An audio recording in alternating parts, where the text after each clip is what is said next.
இறையேசுவில் அன்புக்குரிய சகோதரர்களே, சகோதரிகளே, உங்கள் அனைவருக்கும் மகிழ்ச்சியான திருவிழா நல்வாழ்த்துக்களை இங்கே இருக்கின்ற அத்தனை அருள் பணியாளர்கள் சார்பாக தெரிவித்துக் கொள்ளுகின்றேன்.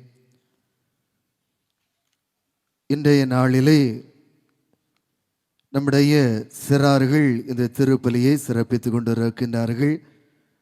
மிகவும் மகிழ்ச்சியாக இருக்கிறார்கள். மிக அர்த்தமுள்ள விதத்திலே அவர்கள் கொண்டாடி கொண்டிருக்கிறார்கள்.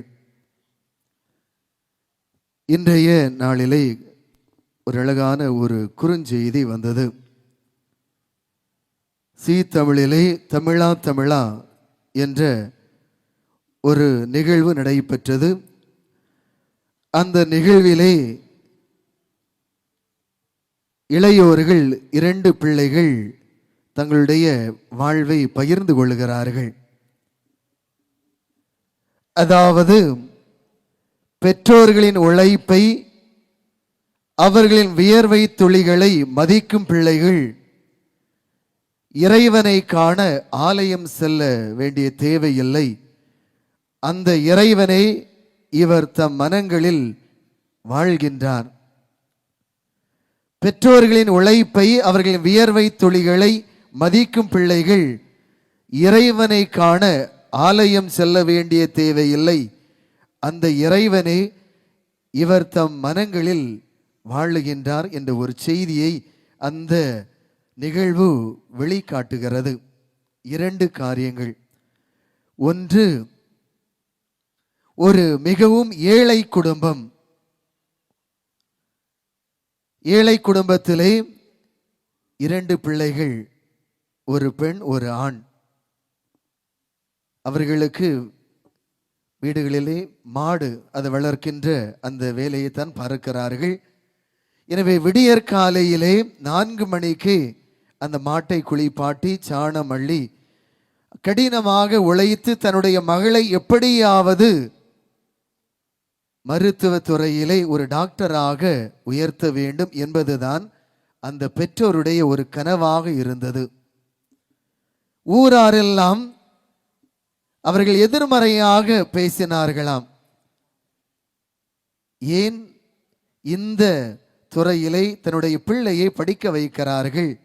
இவ்வளவு கடினப்பட்டு ஏன் இந்த பிள்ளையை படிக்க வைக்க வேண்டும்? இவர்களுக்கு வசதி இருக்கிறதா, வாய்ப்பு இருக்கிறதா என்று எல்லாரும் ஏளனமாக சொன்னார்களாம். ஆனால் இந்த தாய், தந்தை மற்றும் அவருடைய மகன் 3 பேரும் கடினமாக உழைத்து இந்த பிள்ளையை மருத்துவத்துறையிலே படிக்க வைத்து இன்று அந்த பிள்ளை மருத்துவராக உயர்ந்திருக்கிறாள். எனவே அந்த செய்தியிலே அவர் தன்னுடைய அனுபவத்தை பகிர்ந்து கொள்கிறாள். அவளும் அவருடைய பெற்றோரும் அங்கே கண்ணீர் வடிக்கிறார்கள். இன்று எப்படி சொல்லுகிறார்கள்? இதெல்லாம் ஒரு படிப்பா? இன்று எல்லாரும் மருத்துவராக ஆகிறார்கள். இன்று எல்லாரும் இப்படிப்பட்ட ஒரு சிந்தனையை சொல்லுகிறார்கள். ஆனால் என்னுடைய உள்ளத்தில் எப்படி இருந்தது? என்னுடைய பெயருக்கு முன்னால் என்னுடைய பெற்றோருடைய பெயரை வைக்க வேண்டும் என்ற ஒரு எண்ணத்திலே நான் படித்து கொண்டே இருந்தேன். ஏனென்றால் என்னுடைய பெற்றோர்கள் கடினமாக நான் மருத்துவராக மாற வேண்டும் என்ற எண்ணத்திலே அவர்கள் கடினமாக உழைத்தார்கள். எனவே என்னுடைய பெயருக்கு முன்னால் என்னுடைய பெற்றோருடைய பெயரை வைக்க வேண்டும் என்று நான் கடினமாக உழைத்தேன். இன்று நான் ஒரு மருத்துவராக மாறியிருக்கிறேன் என்று அந்த பெண்மணி சொல்லுகிறாள். ஒருவன் அந்த நிகழ்விலை பகிர்ந்து கொள்கிறான். அதாவது அந்த நிகழ்ச்சி நடத்துகின்றவர் கேட்கின்றார், உங்களுடைய அம்மா அப்பாவுக்கு நீங்கள் முதலாக எதை வாங்கி கொடுப்பீர்கள் அல்லது வாங்கி கொடுத்தீர்கள் என்று கேட்கின்ற பொழுது அந்த இளைஞன் சொல்லுகிறான், நான் முதலாக என்னுடைய தாய்க்கு வாங்கி கொடுத்தது மாங்கல்யம் என்று அவன் சொல்லுகிறான். ஏன் என்று சொல்லுகின்ற பொழுது அந்த இளைஞன் சொல்லுகிறான், நான் ஒரு அரசு பள்ளியில் நான் படித்தேன். 10ஆம் வகுப்பு முடித்து 11ஆம் வகுப்புக்கு செல்ல வேண்டும். 800 ரூபாய் ஃபீஸ், அது கொடுப்பதற்கு வழி இல்லை. என்னுடைய அம்மா என்னுடைய கழுத்திலே இருந்த அந்த மாங்கல்யத்தை, அதாவது தாலி செயினை அடகு வைத்து அந்த ஃபீஸை கட்டினார்கள். நான் கடினமாக படித்தேன். என்னுடைய வீடு சென்னையில் தான் இருந்தது. 17 வீடை நாங்கள் மாறினோம். வாடகை வீட்டில் தான் நாங்கள் இருந்தோம். 17 வீடு, நாங்கள் ஒவ்வொரு வீடாக நாங்கள் மாறிக்கொண்டே இருந்தோம். கடைசியில் 18வது வீடு வாடகை வீடு தான்.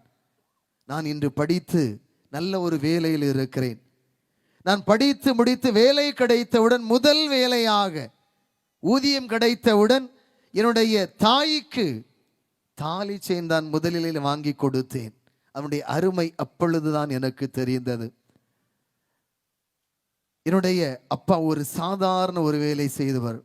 அதாவது அந்த பஞ்சாயத்திலே அந்த வேலை செய்கின்ற ஒரு கூலி தொழிலாளி.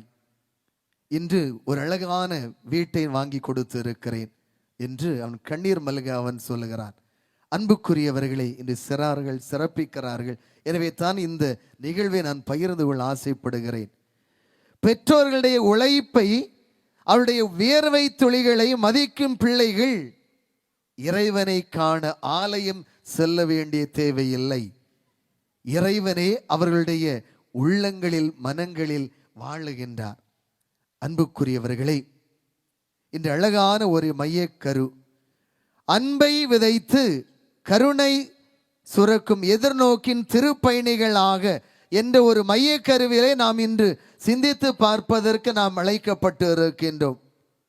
இன்று நாம் வாழுகின்ற ஒரு உலகமானது வேகமாக சுழன்றுகின்ற ஒரு உலகம். எல்லாமே கணினிமயமான ஒரு உலகம், இயந்திரமான ஒரு வாழ்க்கை. அதாவது யாரும் யாரையும் பார்ப்பதற்கு இன்று நமக்கு நேரம் இல்லை. நம்மை பற்றி சிந்திப்பதற்கே நமக்கு நேரம் இல்லாத ஒரு உலகத்திலே நாம் வாழ்ந்து கொண்டு இருக்கிறோம்.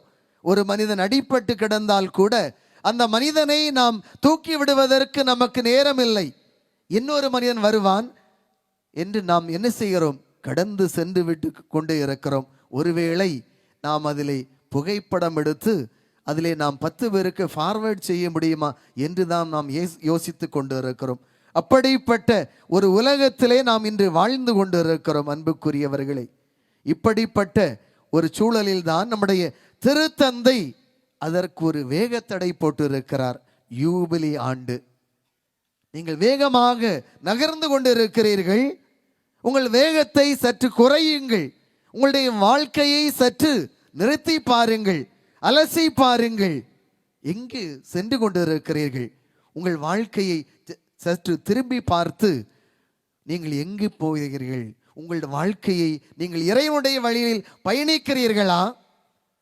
உங்கள் அக்கம் பக்கத்து மக்களை எல்லாம் பாருங்கள். அவர்கள் எல்லாரும் இறைவனுடைய பாதையில் நீங்கள் செல்ல வேண்டும் என்ற ஒரு வேகத்தடையை நமக்கு போட்டு இருக்கிறார். நம்முடைய அன்றாட வாழ்விலை நாம் பார்த்தோம் என்றால், நாம் எதற்காக இன்று நாம் ஏங்கிக் கொண்டு இருக்கிறோம் என்று பார்த்தோம் என்றால், நாம் பணத்திற்காக நாம் சென்று கொண்டு இருக்கிறோம். பதவிக்காக நாம் ஓடிக்கொண்டு இருக்கிறோம். வாய்ப்பு வசதிகளுக்காக நாம் ஓடிக்கொண்டு இருக்கிறோம். நல்ல நட்புக்காக நாம் ஓடிக்கொண்டு இருக்கிறோம். 4 பேர் அங்கீகாரத்திற்காக நாம் ஓடிக்கொண்டு இருக்கிறோம். மகிழ்ச்சியான ஒரு வாழ்விற்காக நாம் ஓடிக்கொண்டு இருக்கிறோம். இவ்வாறு எத்தனையோ ஏக்கங்கள் நம்முடைய வாழ்க்கையிலே இருந்து கொண்டு இருக்கின்றன. ஆனால் இவையெல்லாம் இருந்தும் நம்முடைய வாழ்க்கையில ஏதோ ஒன்று குறைபட்டு கொண்டு இருக்கிறது. அதுதான் அன்பு. இவையெல்லாம் நம்முடைய வாழ்க்கையிலே நாம் ஓடிக்கொண்டே இருக்கிறோம். ஆனால் ஒன்று மட்டும் நம்முடைய வாழ்க்கையிலே குறைவுபட்டு கொண்டு இருக்கிறது. அதுதான் அன்பிற்கான ஏக்கம். நம்ம எல்லாருமே அன்புக்காக நாம் ஏங்கி கொண்டே இருக்கிறோம். அன்பை நாம் தேடிக்கொண்டே இருக்கிறோம். அன்பு கிடைக்காதா என்று நாம் ஒவ்வொருவரும் நாம் ஏங்கிக் கொண்டே இருக்கிறோம். எதிலும் நாம் அன்பு செய்ய வேண்டும் என்பதை காட்டிலும் அன்பு செய்யப்பட வேண்டும் என்று நாம் எல்லாருமே எதிர்பார்க்கிறோம். நான் மற்றவர்களை அன்பு செய்ய வேண்டும் என்பதை விட எல்லாருமே என்னை அன்பு செய்ய வேண்டும் என்ற ஒரு எதிர்பார்ப்பு தான் அதிகமாக இருக்கிறது. இதன் வெளிப்பாடுகள், இதன் எதிர்பார்ப்புகள் என்ன? எல்லாரும் என்னை நிறைகுறைகளோடு அன்பு செய்ய வேண்டும். நான் பிறரால் பாராட்டப்பட வேண்டும். நாம் ஏதாவது ஒன்று நாம் செய்து விட்டோம் என்றால் நாம் என்ன செய்கிறோம்? நான் நல்லா செய்தேனா, நான் நல்லா ஆடுனேனா, நான் நல்லா பாடுனேனா என்று பிறர் என்னை பாராட்ட வேண்டும் என்று நாம் எதிர்பார்க்கிறோம். ஒருவேளை நான் தவறு செய்தால் கூட பிறர் என்னை மன்னித்து கொள்ள வேண்டும் என்று நாம் எதிர்பார்க்கிறோம். நமது நல்வாழ்விற்காக அவர்கள் எனக்கு உதவி செய்ய வேண்டும், அவர்கள் தன்னை அர்ப்பணித்து என்னுடைய வாழ்விலை உதவி செய்ய வேண்டும் என்று எல்லாருமே எதிர்பார்க்கிறோம். ஆனால் நாம் அவர்களுக்கு அன்பு செய்ய வேண்டும் என்பதை விட்டுவிட்டு பிறர் என்னை அன்பு செய்ய வேண்டும், பிறர் என்னுடைய வாழ்விலை அக்கறை காட்ட வேண்டும் என்று எல்லாருமே எதிர்பார்க்கிறோம். அன்புக்குரியவர்களே, இப்படிப்பட்ட சூழலில் தான் நம் ஆண்டவர் இயேசு கிறிஸ்து என்ன சொல்கிறார்? யோவான் நற்செய்தி 13ஆம் அதிகாரம் 34 வாசிக்கின்றோம். நான் உங்களிடம் அன்பு காட்டியது போல நீங்களும் ஒருவர் மற்றவரிடம் அன்பு செலுத்த வேண்டும் என்று நம்மிடத்திலே கற்பிக்கின்றார். அன்பு என்றால் என்ன? அன்பு என்றால் என்ன? எல்லாரும் சொல்கிறோம், அன்பு செய்ய வேண்டும், அன்பு காட்ட வேண்டும் என்று எல்லாருமே சொல்லுகின்றோம். அன்பு என்றால் என்ன? அன்புடா என்னது?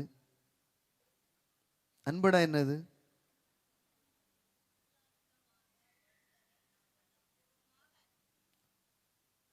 அதான் என்னது? உள்ளார்த்தமாக அன்பு செய்ய வேண்டும் அப்படின்னா என்னது? விட்டு கொடுத்தல், ஏற்றுக்கொள்வது. நம்ம எல்லாரும் அன்பு செய்யணும். பைபிள்ல சொன்னாச்சுன்னா அன்பு செய்ய வேண்டும், அன்பு செய்ய வேண்டும் சொல்றோம், அப்படிதானே? அன்பு என்றால் என்ன? சிம்பிளா சொன்ன நன்மையை விரும்புதல், அப்படிதானே? அதான் பிள்ளைங்க அழகா சொன்னாங்க. முன்னுரையில் வாசித்தோம், அழகா முன்னுரையில் சொன்னாங்க, எல்லாம் இருந்தும் அன்பில்லை என்றால் ஒன்றுமே இல்லை. நாம் பிறருக்கு நன்மையை விரும்ப வேண்டும். இயேசு கிறிஸ்து சொன்ன வார்த்தையில இந்த வார்த்தையை அப்ளை பண்ணி பாருங்க.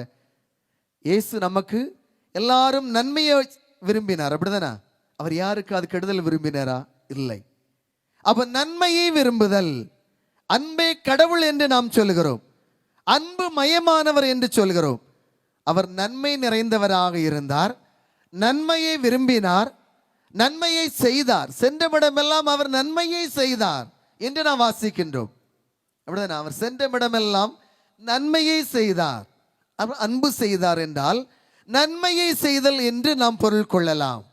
அன்புக்குரியவர்களே, எனவே நாம் என்ன செய்ய வேண்டும்? அன்பு செய்தல் என்றால் நன்மை செய்தல் என்று நாம் பொருள் கொள்ளலாம். அதாவது அழகாக முன்னுரையிலே சொன்னார்கள், அன்பு மக்களை குணப்படுத்துகிறது, அதை கொடுப்பவர்கள் பெறுபவர்கள் ஆகிய இரு தரப்பினரையுமே அது குணப்படுத்துகிறது. அது கொடுப்பவராக இருக்கலாம், பெறுபவராக இருக்கலாம் என்று டாக்டர் கார்ல் மெனிக்கர் சொல்லுகிறார்.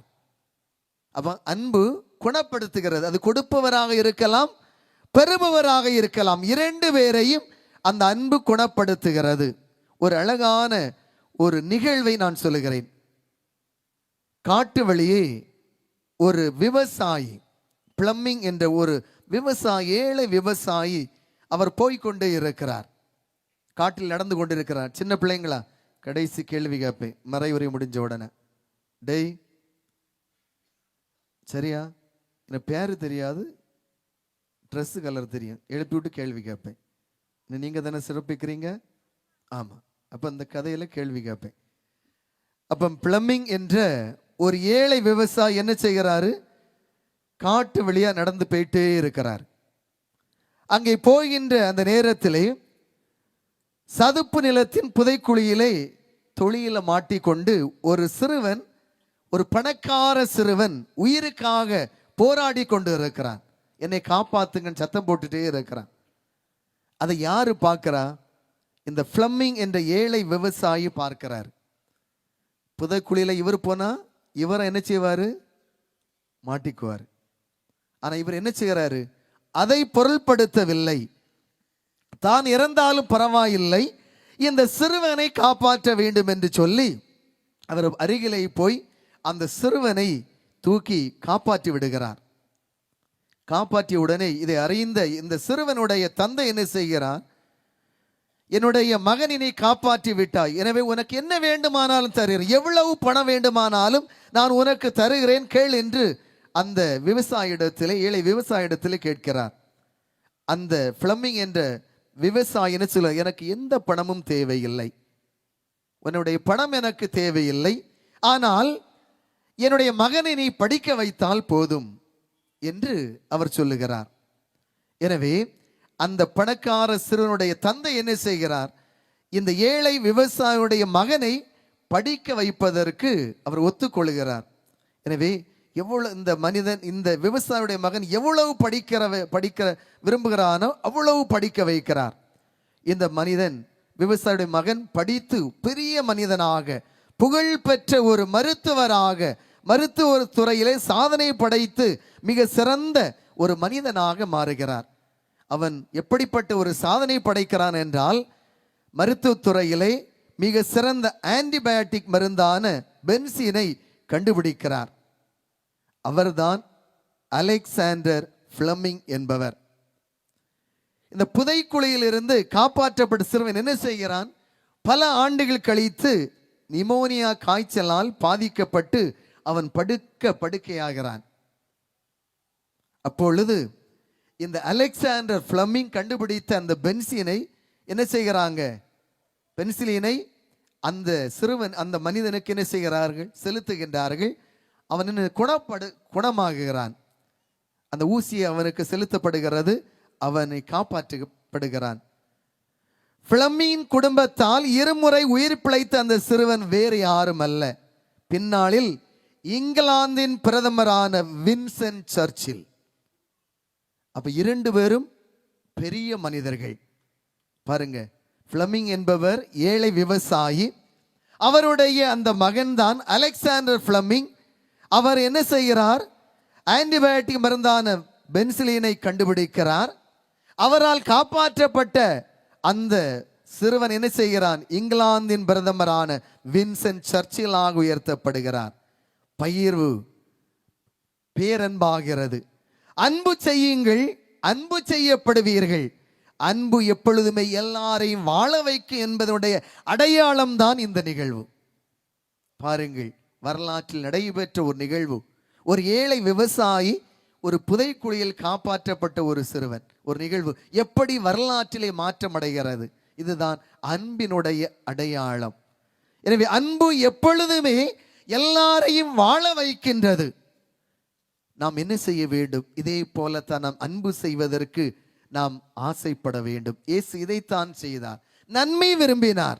இந்த ஏழை விவசாயி என்ன செய்தார்? நன்மை செய்தார். அது வரலாற்றிலே இப்படி மாற்றமடைகிறது என்று அவர் நினைத்து கூட பார்த்திருக்க மாட்டார். எனவே அன்புக்குரியவர்களே, அன்பை விதைத்து கருணை சுரக்கும் எதிர்நோக்கின் திருப்பயணிகள். எனவே நாம் இந்த அன்பை விதைக்க வேண்டும் என்றால் 4 காரியங்கள். ஒன்று, யாரையும் வெறுக்க கூடாது. இயேசு இதைத்தான் செய்தார். நாம் யாரையும் வெறுக்க கூடாது. இன்றைய நற்செய்தி வாசகம் அதைத்தான் சொல்லுகிறது. இந்த வானமானது நல்லோர் மேலும் தீயோர் மேலும் மழை பொழிய செய்கிறது. இவன் நல்லவன், இவன் கெட்டவன் என்று மழை பெய்யாது. மழையானது எல்லாருக்கும் பொதுவாக பெய்கிறது. இயேசு இவன் நல்லவர் என்று அங்கு புதுமை செய்யவில்லை. இவன் நல்லவர் என்று நல்ல காரியத்தை செய்யவில்லை. அவர் பாவிகள், பகைவர்கள், செல்வந்தர்கள், நோயாளிகள், உடல்நலமற்றோர், அறிஞர்கள், அறிவிலிகள் எல்லாருக்குமே அவர் நன்மையை செய்தார். அவர் சென்றமிடமெல்லாம் நல்லவற்றை செய்தார். யாரையும் அவர் வெறுக்கவில்லை. எனவே தன் பகைவருக்கு அன்பு கூறுங்கள் என்று அவர் சொன்னார். உங்களிடத்திலே அன்பு கூறுவரிடத்தில் மட்டும் நீங்கள் அன்பு கூர்ந்தால் என்ன பயன் என்று கேட்கின்றார். எனவே அன்புக்குரியவர்களே, நாம் என்ன செய்ய வேண்டும்? யாரையும் வெறுக்க கூடாது. அன்பை விதைத்து விட்டே செல்லுங்கள். எனவே நாம் என்ன செய்ய வேண்டும்? எனக்கு அன்பு செலுத்துகிறவர்கள் மட்டுமே அல்ல, எனக்கு நல்லது செய்தவர்கள் மட்டுமே நாம் அன்பை விதைத்து விட்டு போனால் அது எந்த விதமான பயனும் இல்லை. அது கருணை அல்ல. கருணை என்பது அறிவு பலம், உடல் பலம் இவை இரண்டுமே இல்லாதவர்கள் மீது காட்டுகின்ற அன்புதான் கருணை. எனவே நாம் ஆள் பார்த்து செய்வது அல்ல, நாம் அன்பை எல்லார் மீதும் பொழிய வேண்டும். கலாத்தியர் 3:28 சொல்லுகிறது, உங்களிடையே யூதர் என்றும் கிரேக்கர் என்றும் அடிமை என்றும் உரிமை குடிமக்கள் என்றும் இல்லை, கிறிஸ்து இயேசுவுக்குள் நீங்கள் அனைவரும் ஒருவரே என்று சொல்லப்படுகிறது. எனவே நாம் என்ன செய்ய வேண்டும்? நம்மிடத்தில் எந்த வேறுபாடும் இல்லாமல் எல்லாரையும் அன்பு செய்ய வேண்டும் என்பதுதான் முதல் சிந்தனை. இரண்டாவது, பிறருடைய உணர்வுகளை புரிந்து கொள்வது அன்பு.